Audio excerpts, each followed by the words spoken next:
ఆరాధన ద్వారా నేను వర్తమానం ద్వారా సమస్తం మీకు అంగీకారమైనదిగా మమ్మల్ని మేము అర్పించుకొని ఒక నూతనమైన విధానంలో జీవించినట్లు మీరు మాకు కృపను చూపించమని ప్రార్థిస్తున్నాం. స్థానిక విశ్వాసాన్ని బట్టి మీ వందనములు. ప్రారంభంలో కొద్ది మంది ఉన్నప్పుడు ఆయా సమయాల్లో వర్తమానాల ద్వారా స్పెషల్ స్పీకర్స్ ద్వారా నూతనమైన ఆత్మలు సంఘంలో మీరు చేరుస్తూ సంఘాన్ని అభివృద్ధిలోకి మీరు తీసుకుని వస్తున్న మీ ఏర్పాట్లన్నింటిని బట్టి, మీ శాసనములు, మీ నిర్ణయాలన్నింటిని బట్టి, మీరు ఇచ్చిన వాగ్దానములన్నింటిని బట్టి, ఆయా సమయాల్లో మీరు నెరవేరుస్తూ వచ్చిన వాటన్నింటిని బట్టి మిమ్మల్ని స్తుతిస్తూ ఆరాధించి కనపరుచుకుంటున్నాం.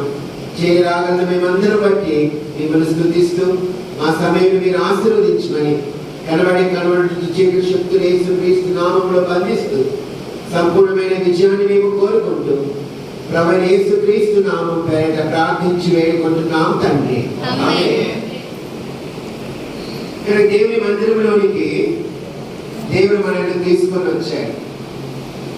మొట్టమొదటిగా ప్రభువును ఆరాధించు వారుగా ఈ సమయంలో ప్రభువును ఆరాధిస్తారు.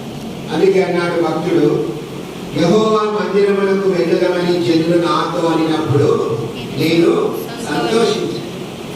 ఇక్కడ దావీదు మహారాజు తాను ఉన్నతమైన స్థాయిలో ఉన్నప్పటికీ జనులు దేవుని మందిరానికి వెళ్దామండి అని ఒకరినొకరు పొరిగొల్పుకుంటూ అందరూ కలిసి దేవుని మందిరానికి వచ్చినప్పుడు ఉన్నతమైన స్థాయిలో ఉన్న దావీదు మహారాజు చాలా సంతోషించాడు. దేవుని మందిరంలో ఉన్న ఆశీర్వాదాలేంటిలో వారు అక్కడ పొందుకున్నారు. అందుకే వారందరూ కలిసి యెహోవా నామమును బట్టి, ఆయన వారికి ఇచ్చిన శాసనములను బట్టి, ఆయా గోత్రముల నుండి వచ్చిన వారందరూ కలిసి ఆయన నామమును వారు స్తుతించగలిగారు. ఆయన నామమును బట్టి వారు ఆరాధించగలిగారు.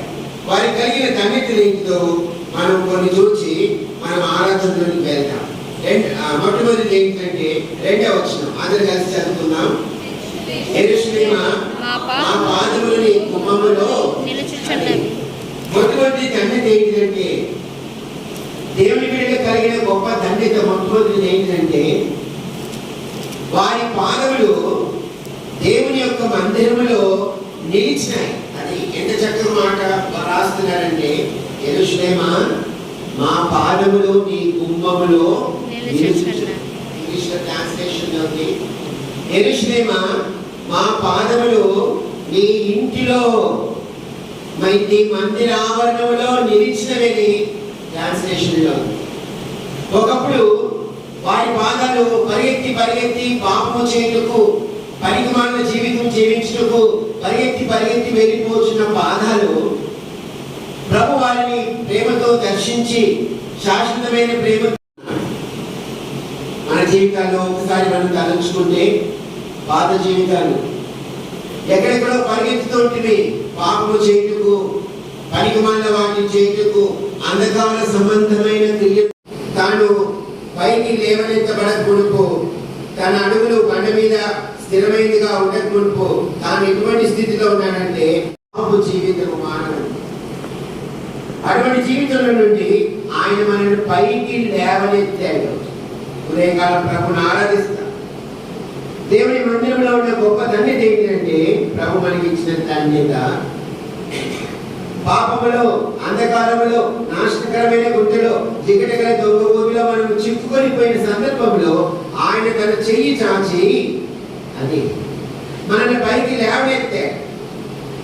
మన ఊబిలో ఉన్నప్పుడు, గుంటలో ఉన్నప్పుడు ఎవరు మనల్ని చూసి తన చెయ్యి